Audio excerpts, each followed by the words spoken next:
ನನ್ನ ಫ್ರೆಂಡಿನ ಮದುವೆ ಇದ್ದಿತ್ತು, ಅದಕ್ಕೆ ಹಾಗೆ ನಾನು ರೆಡಿ ಆಗ್ತಿದ್ದೆ. ಆಮೇಲೆ ನನ್ನ ಫ್ರೆಂಡ್ ಮತ್ತೊಬ್ಬಳು ಫ್ರೆಂಡು ಮನೆಗೆ ಬರ್ತೆ ಅಂದಿದ್ದಾಳು.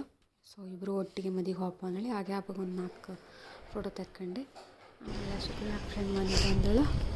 ಫಸ್ಟ್ ಟೈಮ್ ಮನೆಗೆ ಬಂದಳಲ್ಲ ಅಂತ ಖುಷಿ ಆಯಿತು.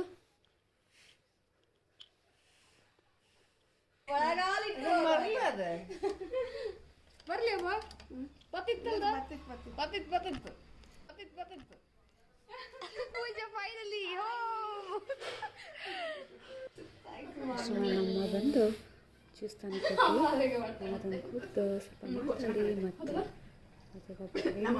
ಹಾಗೆ ಅಪ್ಪಾಗ ಅಮ್ಮನ ಹತ್ರ 4 ಫೋಟೋ ತೆಗಿಯೋಕ್ಕೆ ಕೇಳ್ತು. ಆಮೇಲೆ ನಾವು ಮದುವೆಗೆ ಆಟೋದಲ್ಲಿ ಹೊರಟ್ವಿ. ಮದುವೆಯಲ್ಲಿ ನಮ್ಮ ಓಲ್ಡ್ ಫ್ರೆಂಡ್ಸು ಎಲ್ಲ ಸಿಕ್ಕಿದ್ರು. ಸೊ ಅವ್ರ ಜೊತೆಗೆಲ್ಲ ಮಾತಾಡಿ ಊಟ ಮಾಡಿ ಮನೆಗೆ ಅವಳು ನಮ್ಮ ಮನೆಯಲ್ಲೇ ಉಳ್ಕೊಂಡೆ. ಸೊ ಬೆಳಿಗ್ಗೆ ನಾನು ಕೆಲಸ ಸ್ಟಾರ್ಟ್ ಮಾಡಿದೆ.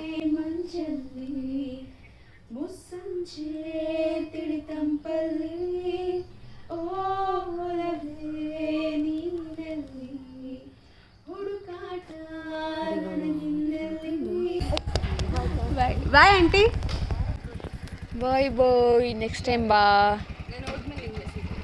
ಆಯ್ತು.